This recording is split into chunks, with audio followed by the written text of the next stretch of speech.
بڑے بڑے مجبور لوگ دیکھے، تکلیف میں لوگ.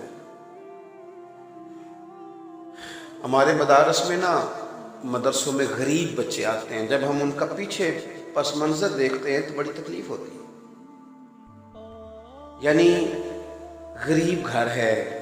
ایک دفعہ یہ بھی سننے کو ملتا ہے کہ اس مہینے ہمارے ہاں بل نہیں جمع ہوا. میں 2-4 دن پہلے نا، میں نے اپنے مدرسے کے اساتذہ سے کہا کہ چند بچوں کو میں نے دیکھا کپڑے بڑے پتلے ان کے،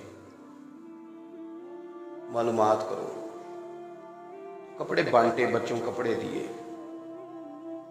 ایک بچے کو میں نے پرسنلی، وہ بڑا ہے، سیانا ہے ذرا، میں نے اس کو پرسنلی بلایا. میں نے کہا یار تجھے جوڑا دیا تھا، وہ کدھر ہے، پہنا کیوں نہیں؟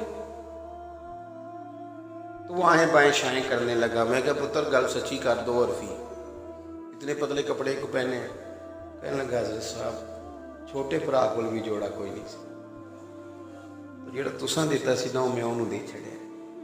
مجھے اس پر ترس نہیں آیا، اپنے اوپر غصہ آیا کہ یار تیرے پاس اتنے جوڑے ہیں، تو کتنا کو ناکام آدمی ہے کہ دینے بھی آیا تھا تو ایک دیا، 2 کیوں نہیں دیے؟ پھر میں مطلب اپنے آپ پہ غصہ آتا ہے، تکلیف ہوتی ہے کہ تو روز جلسے پہ جاتا ہے، نئے سے نیا جوڑا پہنتا ہے. ان پر تیری توجہ زیادہ ہونی چاہیے. ہمارا جب تک یہ سٹیٹس، کہاں وہ ہمارا ذوق ہے کہ ہم نے خرچ کرنا ہے، کس پہ کرنا ہے.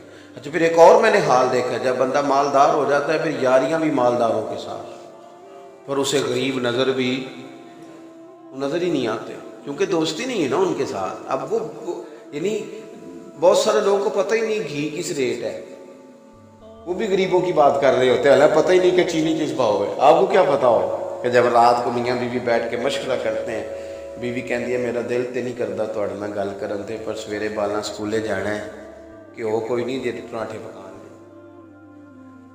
وہ کہندا بھی کل بھی تینوں سیر لے کے دیتا سی، وہ کتھے گیا؟ یہ بھی یہاں یہ بھی آج کل بحث ہوتی ہے.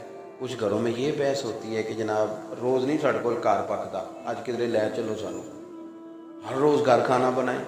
یہ سٹیٹس بن جاتا ہے. اور میں نے دیکھا ہے ڈھیر ساری جگہوں پہ. میں ایک گھر میں تھا، ملک سے ذرا باہر تھا، تو ان کے دروازے پہ بیل ہوئی تو باہر جناب کھانا آ گیا. تو وہ کہنے لگے ہم نے تو نہیں آرڈر دیا. وہ کہنے لگے صاحب جی پوچھ لو تھوڑے بالا دیتا ہے. اور وہ پہنچ گیا دروازے پہ. اب وہ اس میں سے تھوڑا سا کھائیں گے، باقی فارغ ہے، پچھلے سال کے کپڑے فارغ ہیں. لیکن گاؤں سے آ کر پڑھنے والے بھول ہی گئے کہ کس کی ماں نے کتنا زیور بیچا تھا. بھول گئے لوگ. اور رمضان شریف گزرا نا اس سال، تو مجھے ایک دوست نے میسج کیا، کہنے لگا پیر صاحب تو بڑے بندے سنتے نے، ایک شعر ذرا سنا دیا. شعر بھی بڑا انوکھا تھا. رمضان میں لوگوں کا زیادہ ذوق ہوتا ہے نا افطاریاں کرانی، راشن. اس نے کہا یہ شعر ذرا سنا دینا. میں نے پھر سنایا. وہ شعر کیا تھا؟ اور راشن بنڈن والے او لوکو، او راشن بنڈن والے، وہ کسی غریب نے لکھا ہے، اور راشن بنڈن والے او لوکو، وہ عیدوں بعد بھی بھوک لگ دی جائے، عیدوں بعد بھی بھوک لگ دی. ہاں بعد میں بھی بچے بھوکے ہوتے ہیں، بعد میں بھی دل کرتا ہے روٹی کھانے کو. تم نے سمجھا ہے بس رمضان میں لگتی. اور راشن بنڈن والے وہ لوگ کو وہ عیدوں بعد بھی بھوک لگ دی. عزیز بھائی چیزوں کو سمجھیں، غور کریں. دین عمل کے لیے آیا. نبی پاک صلی اللہ تعالی علیہ وسلم نے ایک بکرا گھر میں ذبح ہوا،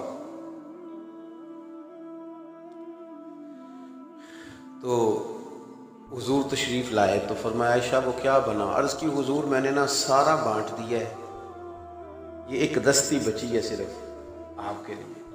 تو نبی پاک نے فرمایا نہیں عائشہ اس طرح نہ بات کرو، بات یہ کرو کہ جو بانٹ دیا ہے وہ سارا ہی بچ گیا ہے، وہ جو بانٹ دیا ہے وہ سارا ہی بچ گیا ہے، وہ بچ گیا سارا.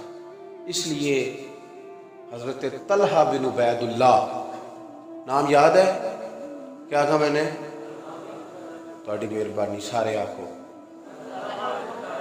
یہ عشرہ مبشرہ سے آتی ہیں. اور نبی پاک علیہ السلام نے فرمایا جنت میں 2 بندے میرے پڑوسی ہوں گے، ایک زبیر ہوں گے، ایک طلحہ بن عبید اللہ ہوں گے. یہ ہماری غلطی ہے، ہم نے آپ کو جلیل القدر صحابہ کے تذکرے بھی نہیں سنائے.